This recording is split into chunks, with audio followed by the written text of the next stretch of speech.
Hello and welcome to the Manchester is Red podcast. My name is Steven Railston, and we're recording this episode on a mid-afternoon on a Friday. Well, it is an afternoon for me here in Manchester, but I'm joined by Samuel Luckhurst, and it's early in the morning out in LA. If you were watching on YouTube, you might spot that Samuel's not freshly shaved today. He's got a little bit of a beard going on, some nice stubble. Samuel, do you want to explain why you're not cleanly shaved for the podcast today? An outrage. I think one of my colleagues did in a sneaky diary item from out here. A few of us have still not got our suitcases from our journey due to the crowd strike and the Microsoft outage last week. That played havoc, and Manchester Airport, it can be pretty chaotic at the best of times, and it certainly was on Monday morning when we were flying out. You had people in the queue gone 6 a.m. who had a 7 a.m. flight. So there was all that. Fortunately, I didn't. I wasn't as frantic as that. I thought my case would be all right, but no, a lot of people were in the same boat, and there's been a backlog. So I am wearing fresh clothes, clean clothes. I've raided one of the stores out here in Santa Monica. I have been for toiletries. I'm not a soap dodger, rest assured. So yeah, some expense had to be dedicated to toiletries and provisions, but I am going for the minimalist look because my bag is en route finally. So I didn't want to spend $30 odd on shaving gear out here. But if it still doesn't come in the next couple of days, then maybe I will just I'll have to go down that route. BA are compensating on a day by day basis as well, I suppose. Did you go for clothes that you'd usually wear, or do you look very American at the moment? I'm interested in this. Do you know what? This is a size small, believe it or not, but a size small with the greatest respect to Americans, a size small in America is a very different size to a size small in the UK. It is a little bit baggier. I feel I described it to someone. I feel like Luke Shaw seems to wear these oversized t-shirts deliberately, and I feel like I'm rocking that a little bit. But no, it's just really plain t-shirts and shorts as possible, and I've been able to get by so far. And when I interviewed Harry Maguire yesterday, he didn't do a double take as if to say, "What the hell are you wearing?" So I'm quite comfortable in what I'm wearing. It is comfortable clothing anyway, so that's the main thing. I'm touching wood for you because it's never good if you arrive in another country and your case is delayed. That's everyone's nightmare scenario, isn't it? I'm sure the United players didn't have that problem when they were flying across America on Wednesday. No. There was actually Wi-Fi on the plane, and we don't really get those privileges, do we, as us ordinary folk? No real surprises, Samuel, in the squad. I think it's fair to say Lenny Yoro was included, Marcus Rashford, Jadon Sancho. Sancho obviously made his official return at Murrayfield last weekend against Rangers when me and Ty were at that match. I guess one of the most interesting stories from the squad announcement was that there was no Tyrone Malacia included. He is continuing to recover from his knee injury. He last played a competitive game for the Netherlands in June last year, which just shows how long he's actually been out for now. He's been absent for such a prolonged period of time. It's become so frustrating. It was a massive source of frustration for Ten Hag last season because he didn't have Luke Shaw or Malacia available for large parts of the season. And United are now looking or are open to signing another left back in this window, which is quite reassuring, isn't it? I think, Samuel. Well, they have to be, because even if, say, you look at the two left backs they've got, and to put it mildly, they're two crocs. Malacia has missed 14 months of football. Luke Shaw has missed a hell of a lot of football. I think a colleague out here was saying he averages something like 17 Premier League starts a season across 10 years for United. And I know there are a lot of different statistics regarding the amount of games he's missed and the average games he plays on a season by season basis, but he's not fit often enough, which is a great shame given his ability. And of course, he's not out here because of his participation in the Euros. I still wouldn't be surprised if some players who were involved in the European Championship do join up with the squad. I mean, Diogo Dalot only played in the group stage for Portugal. When Portugal were eliminated in the quarterfinals, that must be coming up to 3 weeks ago. It may even have been 3 weeks ago, nearly. I can't quite remember, but it's just whether it's worth whether it's worth the players' time to come out here for a period at UCLA and then going on to South Carolina. I'd be very surprised if any players just fly over the pond to go to South Carolina for the Liverpool game. Kobbie Mainoo is actually here in LA on holiday, so it wouldn't be a surprise if he was to link up with United and just say hello. But he's certainly one player who needs to take the full 3 weeks off. I wouldn't be for a single second insisting that he comes to UCLA and has some training sessions or anything like that. After all the football he played last season, given how young he still is, he needs to take his time off. But with Malacia, that is something that I suspect will be raised at Ten Hag's press conference later on today. I'm sure when people listen to this, it will have come and gone by then. But Malacia is a burning issue. Ten Hag has talked a lot recently. He obviously talked to you guys in Edinburgh. He talked to Ty and a couple of other colleagues in Trondheim. He did that lengthy interview with AD, the Dutch newspaper. But Malacia is there is a lack of clarity there, I suppose. Whether United, I suspect Ten Hag will just echo what United have already said. But it's a long time not to have seen a player play, and he was doing ball work in that training clip that United uploaded. But it's an issue because the absence of left-footed defenders last season really harmed United, so they can't take any chances. And of course, going back to last summer when Luke Shaw got injured, only 2 games into the season, they did make an 11th hour move for a left back, getting Sergio Reguilon in on loan. I imagine that is probably, don't laugh, but that has to be another option because he must only have 1 year left on his Tottenham contract. Tottenham don't want him, so he is a left-footed left back available. David Henko, I think he's either Slovenian left back at Feyenoord, is an option. Marcos Alonso was released by Barcelona earlier in the summer. Forgive me with the time zone; he might have signed for someone while I was asleep, but he's a free agent. United have already talked up the possibility. Have to stress possibility of Adrien Rabiot coming in midfield, but I suspect that's more a negotiation tactic to maybe force Paris Saint-Germain's hand over Manuel Ugarte, who seems to be their preferred option in midfield. And as for the rest of the squad, when it was released, the main headlines, if you like, were that Malacia wasn't in. We'd written already that Joe Hugel wouldn't be on the tour because he was due to join Wigan on loan. That went through the following day. It would have been a headline if Jadon Sancho was not in the squad, given that he's been reintegrated into training. If he wasn't in the squad, then a move would have been imminent. But given that he's back in the fold and given that he played in Edinburgh, it's completely logical for him to be out here in LA. I'll blow my own trumpet for a second because if I think back to October, pardon me, when Malacia hadn't been seen for quite a while, so I did a little bit of digging. I did the story on why he was actually absent. I believe I was the first person to do that. He obviously had surgery, spent some time in the Netherlands to recover. He was on crutches. He came briefly back to action at the end of October and at the start of November, and I was told that they expected him to come back in early 24, which was promising. But again, he met another setback, went for another round of surgery, and there's just been a few false dawns since then, hasn't there, really, with Malacia?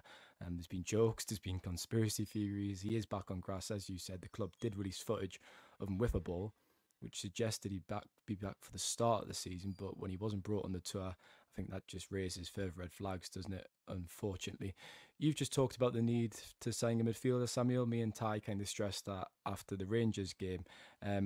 They obviously are looking at a few different options. I have a suspicion the way the budget is working out, they might have to negotiate a deal similar to how they did for Sofian Amrabat last season, where it was a loan agreement with obviously an option to buy. Do you think that could be possible for someone like Ugarte? Because personal terms aren't going to be a problem with Ugarte, but it's haggling over a fee and the details of that deal with PSG, which is the sticking point at the moment. And they need to make room because they have got 5 midfielders as it is. And at the moment, although there has been interest in Casemiro, when a Saudi Pro League club is paying £50 million for someone who only signed for Aston Villa last year, and forgive me, maybe I wasn't the closest observers of Aston Villa, but it seems like an extraordinary amount of money to pay for that profile of player. And there has been all this chatter as well in probably maybe the last 6 months that the Saudi clubs want younger players. They saw getting some older established players in as laying down an early marker, but they don't want to become a retirement home like the MLS. And the MLS has never had a problem with that reputation, and it's not exactly benefited that league. I think Ibrahimovic was quite critical of it. He said it wasn't competitive enough when he went over there and played for LA Galaxy, and of course he came back over here to Milan. They've got Lionel Messi, which is of course a coup, but they have got Lionel Messi at the end of his career. But the Saudi Pro League want younger, better players now, and Casemiro doesn't really fall into that bracket. I mean, he's not that old. I think he's only 32, isn't he? Yeah. But he did look a lot older last season playing for United. He'd probably look younger again playing in the Saudi Pro League, but that's really only been where the interest has come from. I don't think an American club would be able to afford him, although the MLS do get starved names. They tend to be on free transfers. It's after their contract has expired, which is another issue that you have in terms of looking to that market. It's never been a market that has presented itself as a solution for United in terms of getting players off the books. Christian Eriksen's out of contract next year, but as I've spoken about before, given his age, 32, given his profile, he had a very good European Championship, I thought, with Denmark. But what club out there is going to be desperate to part with money to sign Christian Eriksen this summer, over the next 6 weeks or whenever it is? Sorry, 5 weeks, in fact. The transfer window closes in. It's very difficult to see a club coming in and doing that. Mason Mount, nobody expects him to be sold apart from one person out there, it seems. Kobbie Mainoo is untouchable, of course. Scott McTominay, something could happen there if an offer is raised, and I think United would be receptive to that. Quite rightly, they value him quite highly after the season he had last season, scoring 10 goals, big impact. I thought he was the glue between the attack and the midfield in the FA Cup final. That he would improve the majority of Premier League clubs. So the more you think about it, the more his value goes up. But given his contract situation, in that his contract expires next year, but there is a +1 option. But when you get into that territory, you do think, well, he would have to have an exceptional season for United for his value to be anywhere near it is now next year. So do you just kind of like take a bit of a loss in a way? Like United will hold out, they probably value him at minimum £40 million because that's what they valued him at last year. But do they take £30 million because they're not going to get £40 million, and £30 million is still a good fee for a player who, although he does have profound impacts and scores big goals, there are limitations to his game. And as I said, if you developed a player like that and you get £30 million from them, you have done very well. And I think there's a lot to be said for that. But the issue United have there is because he's just had a really good season, and he's also become the first Scotland player to score at a European Championship since 1996. There is a lot of clout there, and there's a lot of value there. So they don't want to just give away players, and they can't because of the profitability and sustainability rules and financial fair play rules.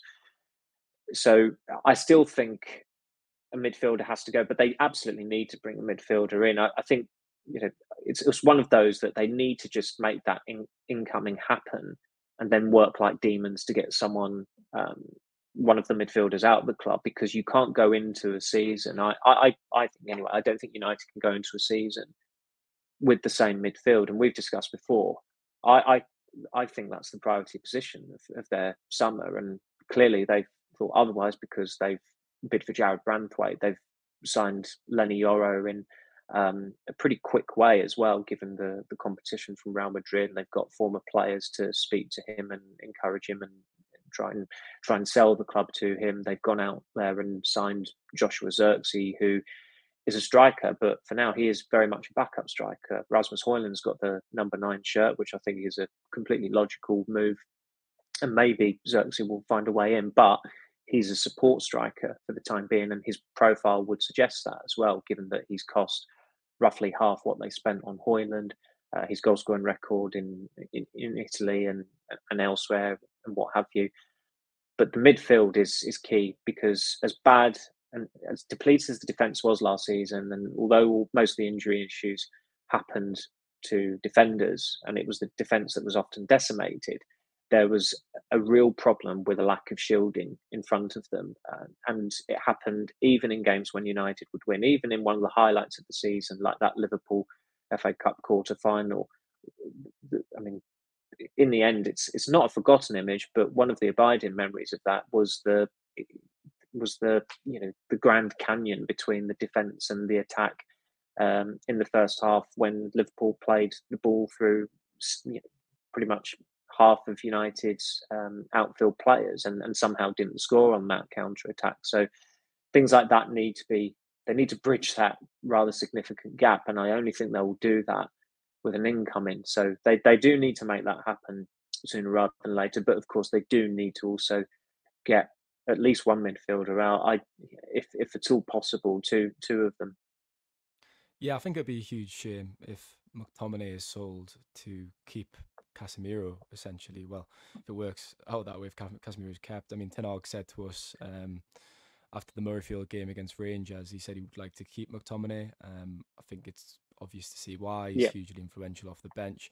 But if you actually, if we kind of look at what the team could look like on the opening day of the season, Samuel, without signing a midfielder, which is possible, it might happen. I mean, you'd have Euro starting with Martinez. You'd have Shaw and Dalot in defence. You'd have Casemiro, Maino, Fernandes, Garnacho, Højlund, and Rashford. So really, the team wouldn't change that much at all, would it? If a midfielder isn't signed. And I just think it would be asking for trouble starting the season with Casemiro again. I know it's only been two pre-season games, and you don't want to be too critical in pre-season because players are getting back up to speed and they're getting their minutes in their legs. But I think the early signs with Casemiro haven't been good. I don't think his decline's been arrested. I do fear for United if they do continue and persist with Casemiro into the new season as the starting midfielder. I don't know if you saw Paul Scholes' comments, Samuel. I presume not, because you've probably been sleeping in jet lags. But he actually said, he was asked which position he'd like to see strengthened, and he actually said striker. And he made the point that we have to be fair, that they do need a more experienced forward. They've obviously got Joshua Zirkzee, who's come in, but he's expected to play a backup role, and Rasmus Højlund, who's only 21, Zirkzee's 23. I mean, we've said it all summer. Ideally, they'd have a more experienced centre forward alongside those players, but there just doesn't seem to be room for that this summer after bringing in Zirkzee and the need to sign a midfielder, and they also need to sign a left back. I mean, I'm a bit confused by that, in that Paul Scholes obviously kind of helps run a football club, and he was very briefly a manager. Who are Manchester United selling to finance signing of a third striker? And what team out there has three out and out strikers? None of them do. And he's living in the past there. These aren't the 90s where United rotated four strikers. I agree in essence that they shouldn't have two strikers of the same age profile. I said, banged on about it last year. They needed to sign a proven and dependable goal scorer, and they didn't do that. They decided to go down that line. I think he was more suggesting that instead of Zirkzee being signed, they should have went for a more experienced name. That was probably the essence of his argument. Yeah, I agree with him on that, and we have to reserve judgment logically until Zirkzee comes in. But you can only look at his background in terms of his goal scoring ratio, and it's modest, to put it politely.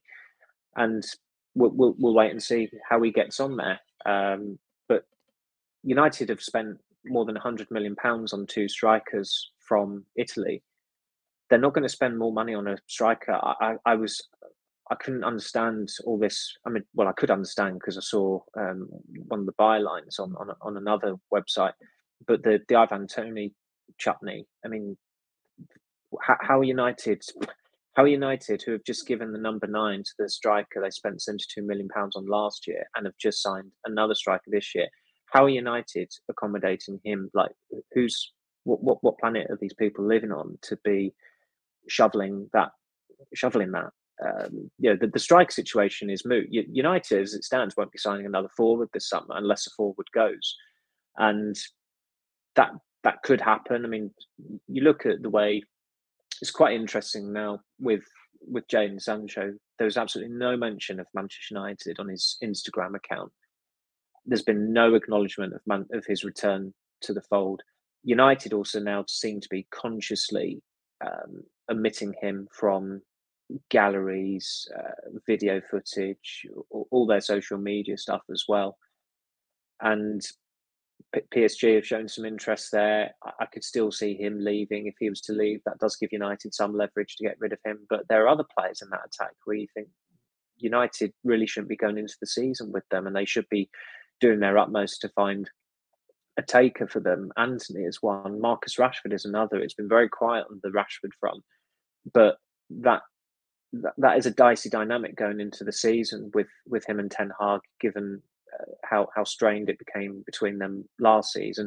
In the first season, of course, their working relationship was fabulous. Ten Hag oversaw a brilliant season. Rashford scored 30 goals, but in the more recent season, and the more recent season is the more relevant one, the manager had to discipline the player twice, and the player only scored 8 goals. So that's it's become a bit of a it's not exactly topical at the moment because of Sancho's reintegration into the squad and other issues or other topics of interest at United. But I'd have thought back in April or May, the possibility of Ten Hag and Rashford both being at United for the upcoming season would be quite remote. But as it stands, it's looking likely that they'll both still that both manager and player will still be at United.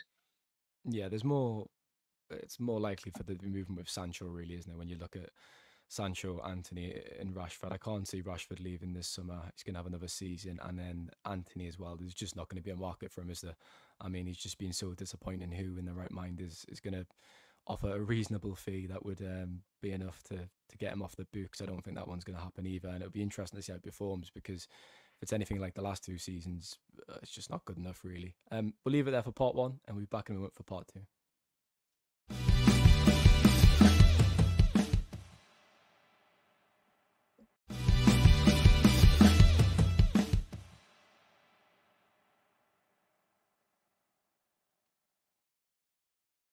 Welcome back to part 2 of the Manchester's Red podcast. Now, Samuel, you had an interview with Harry Maguire, I believe. Was that yesterday or the day before? Yeah, Thursday. That's Thursday. Right. Do you want to walk through it? What was he wearing? Was he wearing Walmart clothes like yourself, or was he cleanly shaved? Was he in good form? And what was discussed? I've obviously read the piece. For anyone who hasn't, Samuel's interview is available online, so do check that out in print form online.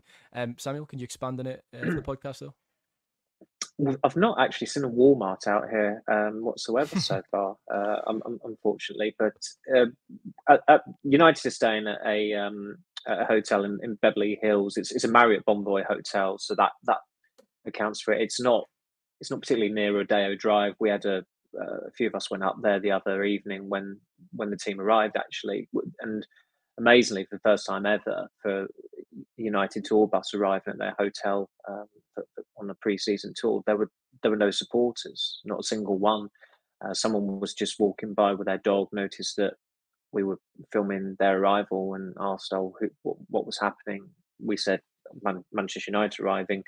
That didn't seem to ring any bells, so we clarified, it's a soccer team. So the LA resident paused his pooch patrol to get some pictures, but the only fans, in inverted commas, if you like, were 3 journalists there just filming a bus pull into the parking area of a hotel. But it's probably the best part of 2 miles away from Rodeo Drive, from the Beverly Wilshire, and United stayed in the Montage. I think the name has changed 6 years ago. That was it's a more opulent area. It's the real Beverly Hills area. This area clearly was chosen because of the sponsorship tie-up with Marriott Bonvoy, and we were all invited there yesterday afternoon. There were a few player interviews going on, so we divvied it up.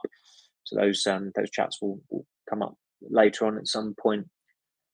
But Maguire was very good value. He's a grown up. He knows how it works. He was a very engaging talker. He didn't shy away from any topics. And I know it sounds like taking baby steps, but because the press officer was kind of like attending to to other matters going on. There were a couple of bit of commercial filming going on in the background as well, and other things. So he'd walk away for periods of time, and you take that as additional trust, because normally the press officer's always there. They're ready to interject if need be. I'd never, unless it was something particularly incendiary, I'd never ever think that's a good idea. And unfortunately, the press officer we were dealing with, it was just recording it. I had no problem. He would walk away, come back. We were given 15 minutes. It went on for nearly 20 minutes. Another good sign as well. And he discussed his future. Essentially, he's not been told that they want to get rid of him. I think, given what a good season he had last season, there is a lot of logic in keeping him for maybe one more final year, and then possibly next summer. That's when push comes to shove because of his contract situation. I mean, United could release him next year. They could just ignore that +1 option on his deal, and you never know under the new regime. But there is, a lot can happen, and a lot will happen between now and the end of the upcoming season. And Maguire could have an even better season than last season, or he could have a worse season than last season. That will, of course, dictate what United do. As far as his contract is concerned, I would imagine it will certainly have a big bearing on it. But he said a lot of, he was quite interesting on how the uncertainty over Ten Hag. The word he used was damaged. He felt it damaged the team's performances. Regarding his own situation and the injury, he was pretty confident of being fit for the FA Cup final, but had a setback, and then thought, well, I'll be fit for the Euros. But then he had another setback, unfortunately. So it was a calf problem that he had, and he said it was the toughest moment of his career, and understandably so, because with that FA Cup final, he was well on course to start it, given how well he was playing, and just how well he was acquitting himself as well. We brought it up briefly, but that Coventry semi-final, how classy he was when he went over to the Coventry players after the penalty shootout and just shook their hands just sheepishly, because it was embarrassing the manner in which United won that game. Then you, of course, had the complete contrast of Anthony goading them. Another reason why he's not a proper United player. So Maguire is a good story, because he did have a good season last season. He's shown a lot of resilience. I mean, I messaged you when you were in Edinburgh just to ask whether Sancho had been booed, and you said he hadn't, which I wasn't too surprised by. But then you consider that Maguire has been booed from Melbourne to Las Vegas to Dublin on pre-season. So he's been booed by United fans in 3 different continents. And I mean, it really did baffle us, and that was brought up as well. Some of the level of stick he got in those games, but that Dublin game, I remember, which was, some sections of the crowd were particularly clownish, but there he is in the 93rd minute, winning an aerial duel to tee up for Palestri for a late equaliser, and then he did that pretty much 2 months later for a far more meaningful goal for Scott McTominay's winner against Brentford, which kept the Wolves at bay effectively as far as the manager was concerned. So there's a hell of a lot of resilience about him, and there's an awful lot to like about him. He's 5 years into his United career now, and the peaks and troughs have been pretty drastic, but he's definitely a good character to have around there, and that was apparent during the COVID era as well. He was by far and away the loudest on the pitch, and his leadership skills, his authority, his experience, that will come in handy with Lenny Yoro, who was another one who was brought up yesterday, and Maguire, summarised what it's going to be like for him in pretty black and white terms, but also that's what Lenny Yoro is going to need to hear. I think Maguire said there are times where he's going to feel like the weight of the world is on his shoulder. There are times where he's going to feel like he's the best player in the world, and when Maguire was saying that, it was clear that is exactly how he has felt at times playing for United, and quite rightly so, because you look at Euro 2020, he was apart from maybe Chiellini or Bonucci, he was the best centre-back at that tournament. And at that point, you would say it was fair to call him a world-class centre-back on that form. So he has gone from that zenith to, the nadir of having, excuse me, the captaincy stripped off him last year, and those experiences have clearly made him stronger and have probably made him a better player as well. As I said, I thought he did well last season. It's just a pity for him that he had 3 injuries that either caused him to miss a fair few games, in the case of the last one, caused him to miss the FA Cup final and then the Euros. Yeah, I think he's been brilliant. I think he had a brilliant season. There was a clip when the players reported back for pre-season, and he was the one who was going around and addressing every single young player, every player in the academy, giving them a handshake, welcoming those players back to Carrington. The character of him, I think, to have the mental strength. I think when you think about players in the modern game, they get a lot of criticism about the mentality and the way they handle themselves. But I think Maguire's mentality has just been outstanding. I don't think a lot of players or any players could kind of come through what he has, because he was a pantomime villain. He was made into this figure. Like, to be booed by your own fans in pre-season. The England fans were giving him stick as well. Gareth Southgate had to come out and defend him. There was that Scotland game where, of course, Scotland fans are going to give him a bit of stick, but it went over the top, I thought. And Southgate came out and kind of spoke about that and launched a stern defence of Maguire after that game. So I think it's been excellent to see him come through it all, and good luck to him. I think hopefully another good season, because potentially, Samuel, he could start on the opening day. I mean, the early expectation is that Yoro is going to start with Martinez, but he is only 18. We've discussed that multiple times. He has been signed to play. The next few weeks will be very important, I guess, to decide who plays against Fulham, and of course the Community Shield against City. But it's not beyond the realms of possibility that Maguire starts in the opening day alongside Martinez. No, not at all. And you'd probably think he's a shoo-in, provided he's fit for the Community Shield, given that Martinez, I think, he'll be less than a week in terms of pre-season training. And you'd probably think with him that it's a case of getting him ready for excuse me, the Fulham game. So logically, Maguire, he has played on the left side of centre back as well. Maybe it'll be Maguire and Euro for the City game, and hopefully United avoid injuries before then. United are next in action against Arsenal. Are you looking forward to that? You've been to it's the same stadium, isn't it, as last year? We've played in that stadium. No, completely different. Completely different coast, completely different time zone. They played Arsenal in New Jersey last year. They played at the MetLife. This is at the name for some reason. No, it's the SoFi Stadium for Saturday night's game. Sunday morning, I suppose, for everyone back home in the UK. But it was at the MetLife last season. The MetLife in New Jersey will host the World Cup final in a couple of years. I think the SoFi is due to host a semi-final at the World Cup, but I've not been to this stadium. A couple of colleagues went to had to watch Arsenal against Bournemouth at LA Galaxy Stadium in Carson City the other night, and that's a pretty underwhelming drab stadium, to be honest. It's a pretty difficult part of LA to get to as well with the traffic out here. So United are going for the grander option. I've not been to the SoFi Stadium yet. It hosted the Super Bowl in 2022, which is probably why I recognise it. I did recognise the inside of it. So it's got a fantastic LED screen inside the stadium. It looks like some ground, so I'm sure you'll have a good time taking that all in. In terms of who actually is going to play, Samuel, it'll be interesting to watch Ahmad again.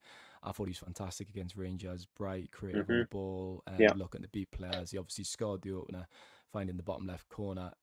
He could have another breakthrough this season, couldn't he? And me and Ty discussed it on the last podcast, but you're smiling there because that was your piece. But that was my headline. Yeah. I hope it wasn't your headline at the weekend. I mean, I was pleased for both of you. One, that you had a much better game to attend than the one in Trondheim, and going into it, there was possibly a danger that the story would just be, Jadon Sancho's back, but fortunately Ahmad and Lenny Yoro ensured that wasn't the case. And I watched the majority of it. I missed the start, but I saw the goals. Joe Hugel with a terrific goal as well, and I think he's got a pretty good loan move going to Wigan in League One after a mixed time. I think it would be polite to say at Burton Albion, but Ahmad, hopefully he continues in this vein. Hopefully he doesn't get an injury like he did against Arsenal, New Jersey last year when he came on at half time and lasted 14 minutes, and we didn't see him play again for 5 months. It was a pity, but if he has a good pre-season, then you'd think, right, start him against Manchester City at Wembley, because that was the feeling we had going into the cup final, that although he'd had a few good games against Arsenal, Newcastle, of course he scored against, and then he started again against Brighton. None of us thought it was wise to pit him against Josko Vardiol, that United needed to err on the side of experience, and Ten Hag did that.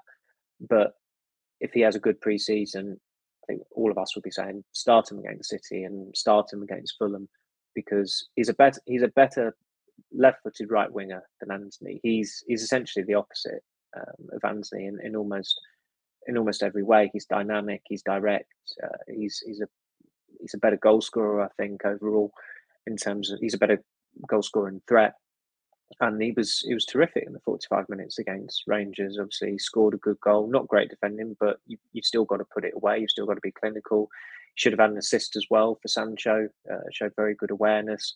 And I think if, as I said in my piece as well, it's at the point now where I certainly wouldn't describe him as a youngster, even though he is still quite young in age, and he's not played many games for United, because he's been at United for 4 years, and of course a lot of that time has been spent either on loan or, unfortunately for him, injured. He had quite a damaging injury at the start of the season in 2021 when he was due to go on loan to Feyenoord, and in the end he got injured, and we didn't see anything of him until the December, and then it was off to Rangers in January. So he's had quite a few severe setbacks, whether it's the time, like bad injuries, the timing of them. The Rangers loan didn't go well whatsoever, but he did extremely well at Sunderland, and I thought in the second half of last season he was one of the big pluses for United, even though essentially he didn't really play that much. I think he had 9 substitute appearances before that very much long overdue start against Arsenal. When he was being brought on in games, United were either losing or drawing, and you wondered, well, start him and maybe they'll start winning, and they won 2 of the 3 games that he started in. So there's a lot to get behind with him, and I'm really pleased for him as well, because it has been, at times a pretty rocky 4 years at the club, and there has been a lot of expectation there. But certainly, hopefully, it looks like it's coming to fruition now for him. And he always seems to have a nice little smile on his face, doesn't he? I don't know if you've noticed. In the mix zone after the Liverpool game, when I briefly spoke to him, he had a big, well, of course he was going to smile because he scored that brilliant goal. But as he left Murrayfield as well, there wasn't many people around, but he had a huge little smile on his face. He just looks happy with life when he's playing, and rightly so, I suppose. Any other tour stories, Samuel? Anything interesting that's happened so far in America that's worth mentioning? We saw Ruud van Nistelrooy and Jelle ten Rouwelaar heading out for a wander yesterday. I think I've mastered it the first time, in fact. But yeah, I think I always have to check whether it's 2 A's or 2 L's in his name. But those two headed out, and in fairness to Van Nistelrooy, he because he was wearing their leisure gear, so it was a red Adidas top and black shorts. He looks more immaculate now in a United leisure wear than he did in the Umbro or the Nike kits in the 2000s. There's not an ounce of fat on him. He looks extremely well, stylish stubble, very, everything about him was just it was impossible not to admire. Some like colleagues saw Van Nistelrooy then. Yeah, well, you know what? I forgot. Well, he's also bearded at the moment, but it's far more impressive than mine. But yeah, I am kind of like taking tips from you, in that I've got a beard and I've got no product in my hair at the moment. That's my cue. But some colleagues also saw Dave Brailsford, who totally blanks them and then went into the wrong door. I get that he's had, he's been burned by the press, but that was his fault in the past, and he's not exactly he's not been the most approachable of the individuals since he became a board member at United, and it'll be interesting to see how things develop, given that they are taken on board. I mean, people might have read that story the other day about the sleep window, the meal windows, bespoke muscle compressors and exposure to natural light. I mean, those things have Sir Dave Brailsford's fingerprints all over it. Some people are big believers in that. Someone who used to present football on the TV thinks that it's worthy of a podcast. Other people are a lot more sceptical of it. But if it helps Manchester United get better, then it will be vindicated. But they're certainly incorporating his methods into their pre-season plans. And yesterday at training at UCLA, Avram Glazer was there, Brailsford was there, Dan Ashworth, Omar Brada, Jason Wilcox. So pretty much every level of the hierarchy was present at UCLA. Unsurprisingly, United did not file any pictures of Avram Glazer into their Getty archives, which was also the case last year when he turned up at Pingree School for a training session in New Jersey. So I think it's not exactly major, but it's also quite telling. Avram's been spotted quite a lot though recently, hasn't he? I mean, he went to the semi-final of the FA Cup. He was obviously at the final as well, and he was at the women's final. So women's FA Cup final as well. Yeah, so he has. Yeah, you never see Joel do. He's always absent. He's been the most fit. Yeah, Avram Glazer's been by far and away the most visible. I mean, he passed us in the mix zone in New Jersey last year as well. I mean, United have said that Joel Glazer was at the FA Cup final, was at the semi-final as well, but there's been no evidence that he actually was there. No pictures, and you'd think someone out there would get a picture of him or spot him.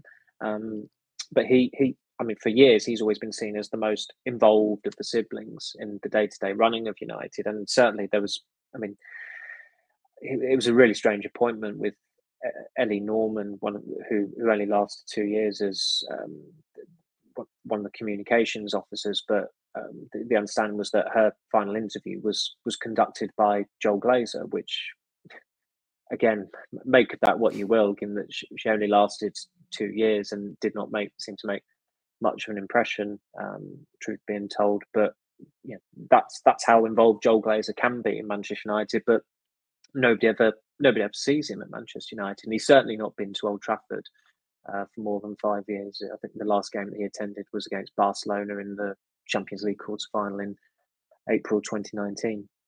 They seem to be investing in their cricket as well. There's some money going into the project in India, and there's reports of them investing in the 100 as well. And you're a cricket fan, but I don't really get the appeal of that. I've give it a try. I don't find the 100 appealing. I'll be honest with that. I've not watched any of the 100. I'm still a cricket purist, Test cricket definitely, and I can get on board with T20, but there is a hell of a lot of. There seems to be too much cricket. I mean, there can be too much football as well, but there can certainly be too much cricket in terms of the formats. And you have players who are contracted to a club, but it doesn't feel that way because they're playing in the 100 or they're playing in Big Bash and IPL and all sorts. All you need is some baseball when you're out in the States, Samuel? Get yourself to a game. Well, we did consider it, but I mean, I was up for going to Dodgers Stadium, but nobody else was too keen on that. So we were. It was on in the background the other night as we were working, and it wasn't a thriller. I think the LA Dodgers ended up losing something like 9-3, so it wasn't a particularly close contest. But I've been to. We went to San Diego. Their setup last year was great fun. Previously I've been to the LA Angels on a holiday, and it was a friend who got the seats. They were not great seats, but I was at the London Stadium for the Yankees against Boston Red Sox 5 years ago. So, but coming to the baseball out in America is a very, very pleasurable experience. It's a really, really nice atmosphere. It's not too dissimilar to cricket, but it's an Americanized. It's an Americanized atmosphere, and there's a hell of a lot to get behind, and I really enjoy it. I've been fortunate to be to the basketball out here as well, and although basketball I think is better to watch as a sport, I think the atmosphere of being at the ball game is I think that trumps it.